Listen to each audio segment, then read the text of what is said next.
Oke, kita sambut Liga 2. Sekarang 28 tim dibagi 4 grup, masing-masing grup 7 tim.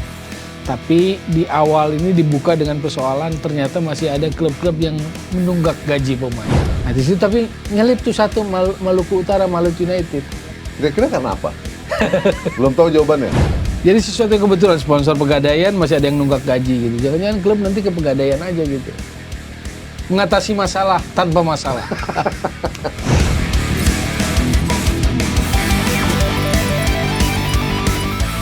Jumpa lagi dengan Spotify. Terima kasih, kami berharap Anda sehat dan bahagia selalu bersama keluarga dan teman-teman terdekat Anda.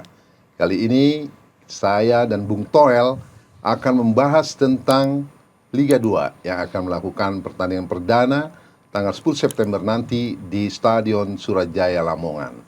Antara siapa Bung Toel? Lamongan lawan Persijap Jepara. Lamongan melawan Persijap Jepara. Ya.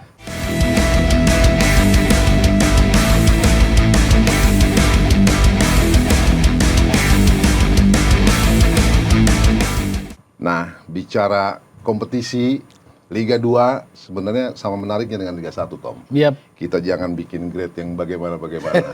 Tetap kompetisi itu kan buahnya nanti adalah untuk pemain timnas. Ya. Walaupun udah ada naturalisasi, tapi kita tetap berharap pemain lokal tetap punya panggung. Ya. Nah, Bung Toel, Liga 2 ini Oke. setelah lama diributkan, akhirnya digulirkan hari Minggu nanti ya. Ya. Tanggal 10 September. Bicara kompetisi kan kita bicara pemain, bicara klubnya, Betul. lalu bicara operatornya LIB, Ya. dan juga tentu saja PSSI, Tom. Yes. Kita akan kulik, pantau, Ya. satu-satu bicarakan. Dan sekali lagi, pembicaraan kita adalah untuk kemajuan sepak bola nasional, bukan untuk apa-apa. Iya. Jadi jangan terlalu baper kalau ada kritik di sini. Silakan Bung Toel, tentang Liga 2. Oke, kita sambut Liga 2. Sekarang 28 tim dibagi 4 grup, masing-masing grup 7 tim. Tapi di awal ini dibuka dengan persoalan ternyata masih ada klub-klub yang menunggak gaji pemain. Hampir tiap musim ternyata penyakit yang sama berulang. Artinya masih ada tunggakan persoalan musim sebelumnya yang akan menyongsong musim ke depan. Dan tentu ini bukan hal yang bagus lah buat sepak bola strata profesional ya. Liga 1, Liga 2 kan konteksnya adalah Tunggakan strata gaji, profesional. Ya, tunggakan gaji. Dan ini Untuk kan para persoalan pemain. yang menurut saya sih klasik, berlarut-larut dan kita ingin berhentilah. Karena kan di awal Ketua Umum PSSI Erick Thohir bilang bahwa dia ingin kompetisi Liga Indonesia nomor 1 di ASEAN gitu kan. Ya. Valuasinya mau ditinggikan. Bahkan sekarang Liga 2 ini diperbolehkan pemain asing. Keran pemain asing dibuka meski hanya untuk 2 orang. Satu pemain asing bebas, satu lagi dari Asia. Ya. Nah, ini kan akan menimbulkan persoalan jika sebelum-sebelumnya ternyata pemain lokal aja tunggakan gajinya banyak gitu loh. Ya. Nah, ini yang sebetulnya menjadi tantangan. Nggak boleh di era sekarang dan seterusnya hal itu terus berulang gitu loh. Ini kan apa ya? Ya sesuatu yang menyedihkan lah. Kasihan pemain yang ditunggaki lalu sekarang mau memasuki kompetisi baru kan masih menyisakan problematik utang gitu loh. Dengan demikian siapa yang paling bertanggung jawab untuk penyelesaian masalah tunggakan gaji ini? Tentu klub, tapi Klub kan ya jelas. PSSI sebagai regulator harus hadir, menegakkan aturan, menegakkan hukum, menegakkan hukum sepak bola, disiplin. Nah, itu hadirnya lewat NDRC namanya. National Dispute Resolution Chamber. Jadi ini badan yang khusus mengurusi sengketa Adanya di pemain. Ya PSSI yang bikin itu. Membentuk itu diinisiasi atau baru hadir tuh tahun 2019. Oke. Juli 2019 NDRC hadir di Indonesia. 2019 dibikin pilot project FIFA yang kepada 4 negara lah. Costa Rica, Slovakia, Malaysia, Indonesia kalau nggak salah. Jadi ditunjuk, disubsidi juga $40.000 di awalnya, terbentuklah NDRC. Disubsidi oleh FIFA? Ya, yang waktu 2019 pilot project ini disubsidi waktu itu pendiriannya, lahirnya. Yeah. Nah itu tugasnya itu ngurusi sengketa pemain klub, kontrak pemain, nah itu hadir di situ. Nah sebagai ketuanya Amir Burhanuddin. Amir Burhanuddin ini wakil ketua umum Asprof Jatim. Memang latar belakang akademisnya hukum. Nah terakhir kan dia juga ketua komite pemilihan. Nah sejak itu rasanya saya nggak pernah dengar lagi Amir tuh. Jadi Sejak belum KLB. kedengaran, NDIC itu belum kedengaran sekarang. Ya belum actionnya. kedengaran. Harusnya kan menjelang kompetisi ini dia paling tidak hasil-hasil sidangnya harus dirilis. Mana yang sudah beres, mana yang belum gitu kan. Kalau yang beres ya nggak boleh kompetisi lah, repot nanti. Tapi biasanya keputusan NDRC itu adalah klub yang masih menunggak gaji pemain itu nggak boleh melakukan aktivitas kontrak dan transfer pemain. Kan itu harus tercatat kan nanti kepada operator liga kan. Nah itu nggak boleh gitu loh. Tapi yang akan mengeksekusinya PSSI. Kompetisi tetap harus berjalan. Ya, Nah bahkan temuan kawan kita Akmal Marhali dengan Save Our Soccer-nya, dia bilang kalau perlu dibubarin tuh klub-klub yang nunggak, nggak usah boleh ikut. Memang agak ekstrim, fatal. asosiasi itu laporannya ke asosiasi pemain profesional biasanya. Pemain itu melaporkan persoalannya kepada asosiasi pemain Dialah profesional. yang menyuarakan kan. Dia menyuarakan. Gitu. Makanya kalau muncul isu itu bahwa masih ada tunggakan gaji dan jika memang ada penyelesaian soal itu lewat NDRC, maka NDRC harus ngumumin nih dalam hari-hari menjelang kick off ini, apakah klub yang disebut tunggak itu sudah beres misalnya. Nah, dia Ada sampaikan sekitar 5,4 miliar kalau di total. Total. 9 klub. yang Jadi belum kita terbayarkan kepada pemain. Kita nggak sebutkan lah satu persatu klub Betul. yang bisa dibaca di media.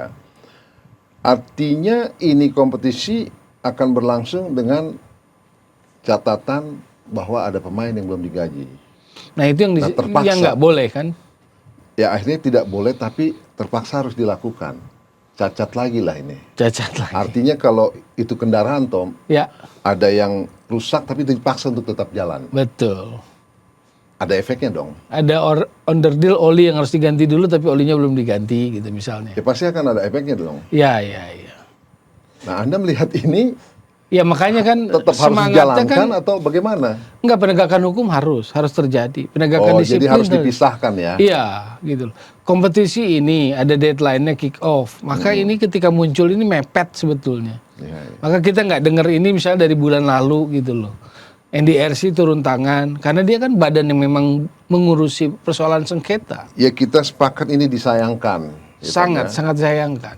Masih ada catatan yang serius tapi tetap harus berjalan. Nah ini menjadi catatan kepengurusan sekarang. Iya, karena semangatnya spiritnya kan ingin mengangkat valuasi nilai kompetisi kan. Ketua Umum PSSI Ya, bilang betul. itu. Ada jejak Solusi digitalnya. Bung Toel adalah dengan melibatkan NDRC. Iya, karena itu badan memang yang sengaja dibentuk untuk itu. Oke, tetap itu harus diatensi walaupun kompetisi sudah berjalan tetap harus diatensi atau bagaimana? Sebelum kompetisi harus clear. Ya tapi kan kompetisi sudah mau berjalan hari Minggu nanti. Makanya hari-hari ini kan ini masih ada sisa hari nih. Harus. Tom 3-4 hari lagi. Harus. Makanya ini sebetulnya muncul laporan dari API itu Asosiasi Pemain Profesional ini agak mepet juga. Atau muncul ke permukaannya memang mepet-mepet nih. Harusnya memang kalau agak jauh-jauh hari lalu NDRC bergerak kan enak. Makanya saya bilang sejak lahir tahun 2019 dengan diketuai oleh Amir Burhanuddin. Cuman memang belakangan kan sejak KLB dia kan ketua komite pemilihan. Sejak ada di KLB-nya terjadi ada manipulasi penghitungan suara, pemungutan suara ulang. Saya lihat Amir Burhanuddin ini tiarap ini. Tapi bukan Menepi berarti tim itu nggak bubar kan, Tom? Masih tetap Enggak ada dong. kan? Makanya ketuanya kan setahu saya masih Amir Burhanuddin. Iya. Cuma kok nggak terdengar kabar beritanya gitu loh. Actionnya ya. Iya betul, actionnya. Ya mudah-mudahan setelah ini diatensi Iya. karena pemain juga kan. Karena itu hak kan, hak pemain hak, kan. ya hak itu ya. Yang wajib diberikan. Iya. Dan Ya, dalam konteks profesional ya memang harus diselesaikan. Supaya seperti tadi bilang, kompetisi itu tidak cacat dari awal gitu loh. Iya memulainya dengan baik ya akhirnya akan baik. Ya. Kayak gitu. Ya klub pun bagaimanapun kita tahu klub-klub Liga 2 ini kan sedikit banyak ada yang punya masalah dengan keuangan. Tapi itu tuntutan klub profesional itu. Karena klub licensing itu Ya. salah satu aspek yang dinilai kan finansial. Tapi kan mereka banyak yang teriak Tom bahwa ketika kompetisi kemarin dihentikan, kan ada 3 tuh permasalahannya alasannya yang disampaikan oleh PSSI. Kenapa dihentikan? Ada masalah infrastruktur lah, seperti itu kan. Pasca Kanjuruhan Pasca kan, efek Kanjuruhan. Kemudian izin keamanannya segala macam ya. Ya, Nah sebenarnya juga lalu buat klub, soal karena tertunda LIB merasa sempat juga mengapung isu operasional dia nggak ada kan gitu. Nah, ya beralasan Nggak ada seperti uang itu. lah bahasa sederhananya. Betul. Jadi sebenarnya kayak semacam ya udahlah kalau gitu dihentikan aja dulu. Ada 20 klub setuju pada saat itu kan dari 28 yang ada. Nah, itu quote unquote kan sebenarnya mereka juga berat di keuangannya untuk terus lanjut. Nah, menyoroti ini Tom, Ya, klub Liga 2 yang mana mereka juga kan harus mandiri. Kalau Betul. dalam aspek keuangannya kan nggak ada subsidi lagi. ya, Lain halnya nanti Liga 3. Iya. Liganya boleh disubsidi lagi. Nah, itu Anda melihat sejauh ini catatan Anda tentang klub Liga 2 bagaimana, Tom? ya klub Liga 2 ini kalau dari sisi memang banyak berteriak mereka seperti anak tiri. Karena kalau di bawah operator PT Liga Indonesia Baru misalnya, itu kan mereka nggak ikut RUPS, mereka nggak ikut. Jadi mereka tidak termasuk dalam pemegang saham. Ya memang. Jadi kalau ada RUPS, klub-klub Liga 2 itu tidak terlibat. Yang terlibat hanya klub Liga 1. Ya. Maka kemudian kan muncul usulan gagasan agar Liga 2 punya operatornya sendiri. Tapi kan gagasan itu Batal. kemudian juga kan apa namanya gagal lah, Gagal, batal. tidak terwujud Nah, lah tidak ya. terwujud. Batal Konon ya. kabarnya karena tidak sepakat formula. Iya. Bagiannya mungkin atau bagaimana? Meski disaresehan di bulan April berarti ya. April atau Maret lah. Waktu di awal-awal kepengurusan Ketua Umum Erick Thohir ini kan ada saresehan di Surabaya. Kan istilahnya ketua kelasnya untuk Liga 2 kan Pak Gede ya. Ya. Yang untuk memformulasikan Dia yang Liga siap. 2 gitu. Tapi kan nggak jadi juga tuh, batal juga. Termasuk isu terakhir kan ada 2 isu ribut itu kalau nggak salah soal hak komersialnya. Kontribusi komersialnya yang 1,25 M itu ditolak lah kebanyakan, tapi akhirnya diterima-terima juga kalau mau kayak begini kan. Iya, betul. Nah, masih tentang keuangan Liga 2, Tom. Klub Ya. Liga 2, ya mereka memang, saya juga kalau melihat, membacanya itu memang berat. Sebulan mereka paling tidak butuh sampai dengan 600 juta untuk bisa ikut kompetisi lah. Ya, 500 sampai 600. Kemudian subsidinya dari LIB itu per bulan cuma 100 juta. ya. Bertahap soalnya ya. Ya, bertahap, disebar. Nah, sponsor konon Liga 2 kalau kata LIB itu susah dijual. Ya sebenarnya ini menjadi nggak akan kelar-kelar dong, nggak selesai-selesai. Betul. Sekarang sponsornya kan ada. Pegadaian. Pegadaian. Jadi jangan-jangan. Jadi sesuatu yang kebetulan sponsor Pegadaian masih ada yang nunggak gaji gitu. Jangan-jangan klub nanti ke Pegadaian aja gitu. Mengatasi masalah tanpa masalah. asal jangan gini aja. Mengatasi masalah terus tambah masalah gitu. Kok kebetulan yang menarik aja gitu ya. Di awal kompetisi utang masih ada, Iya. sponsornya Pegadaian. BUMN dia itu. Iya. Kalau nggak Jangan-jangan klub-klub pada ke Pegadaian dulu. Apa yang digadain? Aset nggak punya, lapangan nggak punya ya. Nah, ya makanya digadain apa? Lapangan latihan sewa katanya. Yang digadaikan adalah harapan, Tom. Harapan untuk juara, ya kalau mampu juara. Oke, Tom, balik lagi. Liga 2. Oke. Saya bilang tadi kan pilarnya ngomongin kompetisi, ada pemain, ada klub, Ya. ada PSSI, ada LIB-nya. Oke. Nah, tadi kita udah singgung sedikit bagaimana seharusnya PSSI, LIB. Nah, kita belum ngomongin klub dan pemain nih, Tom. Format kompetisinya, Tom. Formatnya akhirnya kan gabungan antara kompetisi dan turnamen. Karena pasti challenge-nya soal geografis. Jadi akhirnya 28 itu dibagi grup, 4 isinya 77. Ya. Mainnya home and away. Di situ kan aspek liganya, kompetisinya memang ada. Tapi kalau kita runut total nanti dengan format yang ini, sebetulnya kalau tim itu sampai babak final juara hanya 22 kali main. Oke. Jauh berbeda dengan Liga 1 yang 34. Artinya ada gap sekitar 12 pertandingan. Antara tim lolos ke Liga 1 dengan yang degradasi dari Liga 1 ke Liga 2 itu perbedaannya 12 pertandingan. Bahkan kalau yang posisi degradasi itu mereka hanya melakoni 18 pertandingan dalam semusim ini. Yang Liga 2 ini. Jadi ya hitungannya sebetulnya masih rendah untuk level profesional. Jumlah pertandingannya ya. Jumlah pertandingan, kalau kita bicara jumlah pertandingan untuk masing-masing klub. Nah sekarang kita bicara format. Harusnya PSSI bisa melihat, mendeteksi pengalaman-pengalaman masa lalu. Kan Liga 2 itu kadang dipandang sebelah mata, nggak dilihat, nggak terlalu dipantau, padahal sebetulnya terjadi perkeliruan tuh banyak di situ. Indikasi match fixing dan sebagainya kan terjadi di situ.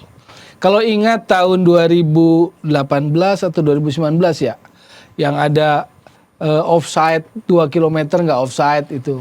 Ada yang mengkhawatirkan format kompetisi seperti ini rawan match fixing. Ya, yang pakai tahapan-tahapan itu menjadi rawan. Nah, kerawanan itu juga bisa dipicu karena itu tadi yang saya bilang, keuangan klub. Ya, itu pintu pertama yang terbuka kan. Nah. Bahwa posisi finansial klub-klub itu ternyata mau kompetisi pun masih punya utang.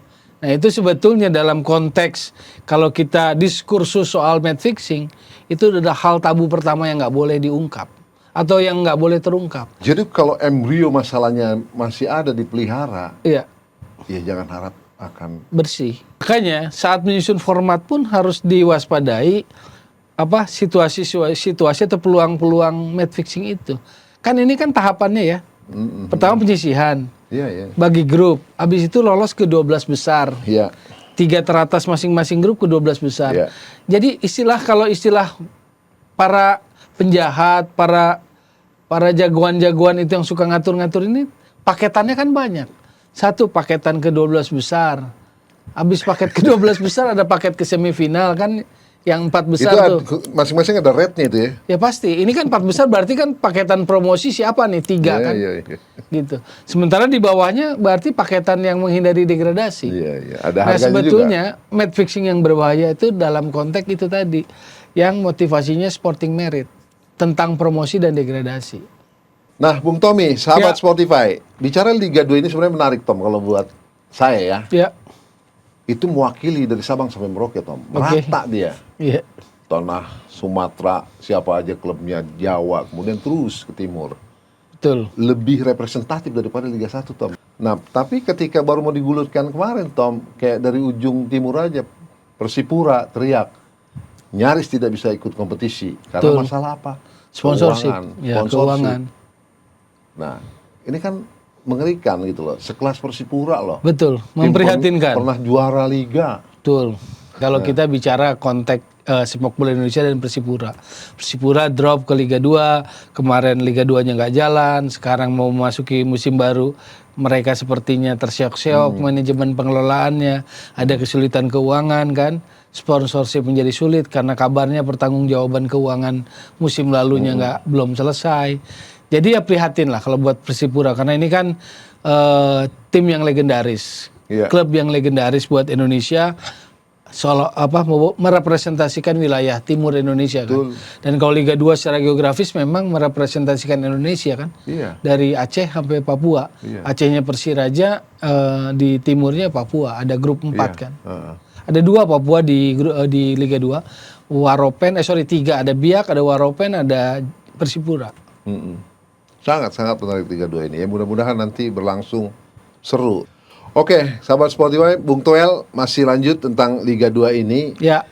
Sekarang kita ke pemainnya, Tom. Tapi sebelum main ada yang menarik sih, format pembagian grup. Oh, masih belum selesai pembagian Ya, grup. ada satu lagi, satu isu lagi menurut saya yang penting untuk diketahui. Pembagian grup dibagi berdasarkan geografis, benar gitu kan. Grup A, grup 1, grup 2, grup 3, grup 4. Di grup 2 itu yang tengah tuh, yang dari Serang sampai Jogja gitu kan. Ada di situ ada Bekasi, ada Kabupaten Bandung, ada Cimahi. Iya. Nah, di situ tapi nyelip tuh satu Maluku Utara, Malut United. Kira-kira karena apa? Belum tahu jawabannya. Alasannya kan itu pasti karena geografis. Cuman yang saya menduga dia ngambil home base-nya PT IKA lapangannya. Iya. Berarti tidak main home base di Maluku Utara, Ternate misalnya. Mainnya di sini. Apakah alasan itu misalnya? Kan itu satu. Betul. Tapi dari sisi sepak bola kan kasihan. Kan klub itu harus berdiri atas entitas komunitasnya kan, supporternya kan, masyarakatnya Betul, gitu loh. Maluku Utara yang mewakili masyarakat sana. Jadi masyarakat sana nggak pernah lihat dong. Wong mainnya di sini, mainnya di Jakarta. Yang ada di Jakarta aja Jabodetabek. Kan orang Napoli nonton Napoli di San Paulo gitu kan. Ini pernah terjadi nggak sebelumnya? Ya ada, cuma kan begini, kalau itu diperbolehkan maka kan bahayanya begini dari sisi regulasi ya. Sulut United kan ada di grup 3. Stadionnya Kelabat. Tapi kalau dia merasa Kelabat misalnya belum memenuhi syarat, lalu dia pindah stadionnya pun ke Pulau Jawa misalnya, apakah diperbolehkan nggak? Ini soal penegakan aturan yang sama buat semua klub gitu loh. Itu sih hanya menimbulkan pertanyaan aja, Bu.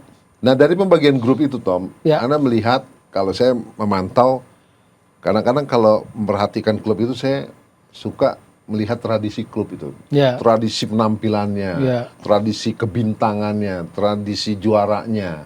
Jadi kayak misalnya PSMS nih, ini bagaimanapun tim dengan marwah sepak bola yang Ya. kuat, Ya. bagaimanapun dia kalau bicara unggul bisa aja unggul, bagaimana pemain aja nanti. Tetapi kan rohnya, nah masing-masing klub tuh, apa masing-masing grup tuh ada tuh, Tom, yang kayak Iya, gitu. grup 1 ketat lah.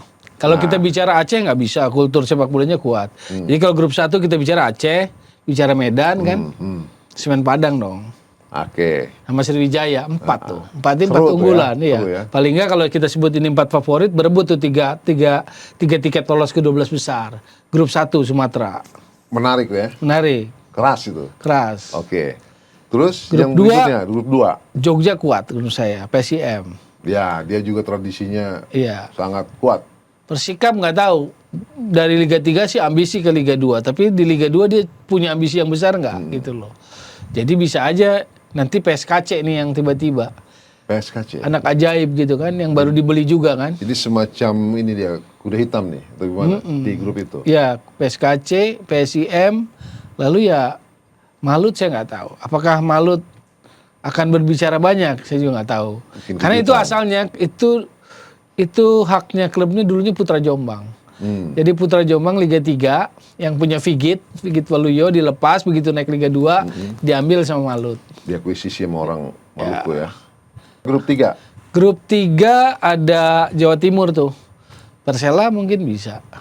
Ya, dia juga Persela ya. cukup eksis Lalu punya nama. Persijap enggak lah ya. Tapi yang favorit ya Persisoso. Persela. Ya, kan ada Tegal di situ kan, ada Cilacap. Ada tadi apa? Tegal, Cilacap, ada Jepara, ada Lamongan. Saya pikir Lamongan salah satu yang kuat dari grup 3. Bersaing dengan Persijap. Persijap bisa. Oke. Berikutnya ke 4. grup 4. 4 rame itu. Balikpapan, Kalteng. Balikpapan boleh lah punya marwah juga. Sama ramenya dengan grup 1 ya. Iya, ada Persipura, Ada Persipura, ada Biak, ada Waropen. Nah, gitu. Tapi Persipura harusnya oke lah ya. Walaupun Boas sekarang mainnya di Waropen tuh.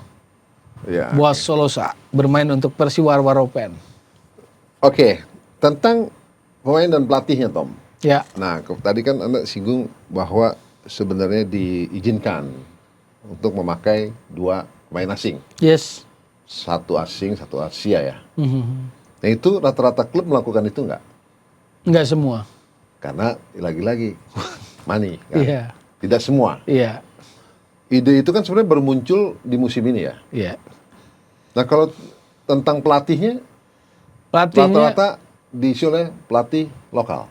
kebanyakan ya, berbeda Tidak dengan Liga seperti 1. Liga 1. Iya. Dominan ya, Tom ya.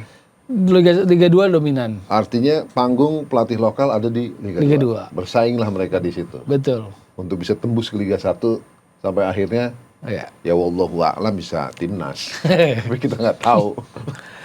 Gimana, Tom? Komen tentang Ya. pelatih dan pemain bintang. Tom? Oke, pemain kan dibuka keran pemain asing walaupun jumlahnya 2 terbatas. Cuma yang lupa itu tadi, dari satu sisi didorong valuasinya lewat pemain asing dan sebagainya, tapi lupa bahwa ada banyak kemampuan klub Liga 2 yang nggak hebat secara finansial. Bahkan itu tadi raportnya merah karena nunggak gaji dan sebagainya. Boro-boro memanggil pemain asing ya. Iya. Cuma kan nggak wajib juga berarti kan. Iya. Jadi boleh aja pemain lokal. Ada aturan lain lagi juga di regulasi mengharuskan pemain U21 harus ada di starting line up. Oke. Minimal 1. Satu pemain kategori under 21 ada di starting line up, minimal mainnya 45 menit. Kita berharap kan juga ada bintang di pemain di Liga 2 ini. Ada pemain bintang lah lahir. Karena kan tidak ada yang dari junior kan. Dari kelompok umur masuk ke situ. Tapi juga kan bercampur dengan pemain-pemain yang nyaris sudah tidak terpakai Liga 1. Nyaris menuju ke veteran lah. Tapi bermain juga di situ. Kalau Anda melihat itu seperti apa, Tom? Iya, pemain-pemain veteran yang sudah sulit bersaing di Liga 1, ya ada baiknya juga, nggak apa-apa main di Liga 2. Tapi memang dia lebih berfungsi untuk narik potensi pemain muda untuk cepat gitu loh. Contoh Andik ke Persiraja. Ada pembelajaran di situ, Mas. Andik Firmansyah kan di Persiraja tuh nanti mainnya tuh musim ini. Jadi seharusnya dia bisa menularkan pengalamannya. Lalu pemain-pemain itu kan biasanya pemain muda jadi lebih pede lah kalau ada seniornya gitu di tim. Baik, sahabat Sportify, kita berharap Liga 2 berlangsung menarik, menghibur, dan juga bisa memupuskan masalahnya. Tidak mengulangi kesalahan yang lalu. Iya. Dan sekali lagi masalah hutang gaji kepada pemain bisa diselesaikan segera. Harus diselesaikan sebelum kick off. Oleh siapa tadi? NDRC. NDRC yang mana itu di Yang bawah. eksekusinya PSSI sih. Jadi NDRC akan keluarkan keputusan, ya PSSI harus eksekusi. Itu perlu diatensi. Betul. Karena itu hak, ya kan? Hak 5, pemain. berapa totalnya? 5,4 miliar. Satu itu, kemudian juga semoga yang namanya match fixing tidak ada lagi. Walaupun rentan Iya, dengan pembagian grup seperti itu, betul. ya kan? Apalagi dengan isu yang masih nunggak gaji kan berarti ada bolong tuh aspek Iya. finansial. Ada Dan lubang. Dan kita juga kan support keinginan ketum Pak Erick Thohir, semuanya harus profesional. Nggak cuma Liga 1 tapi Liga 2 juga. Nah, demikianlah sahabat Spotify perbincangan kami. Ini semua untuk catatan, masukan untuk kebaikan prestasi sepak bola nasional. Ya. Baik yang ujung-ujungnya timnas, tapi kan berangkat dari kompetisi. Bung Tony, terima kasih atas pencerahannya, Siap. catatannya. Mengatasi masalah tanpa masalah. Bung Tommy jangan baper ya kalau ada netizen yang biasa lah itu. Itu saya ke Pegadaian aja. Gitu. Pegadaian mengatasi masalah tanpa masalah. Iya. Ya mudah-mudahan memang masalahnya tidak ada lagi, bisa diatasi. Saya gadaikan apa? Harapan. Di klub membawa ke Pegadaian. Apa Iya. yang digadain asetnya? Harapan. Harapan. Terima kasih sahabat Spotify. Jangan lupa kunjungi website kami dan Instagram Spotify Indonesia.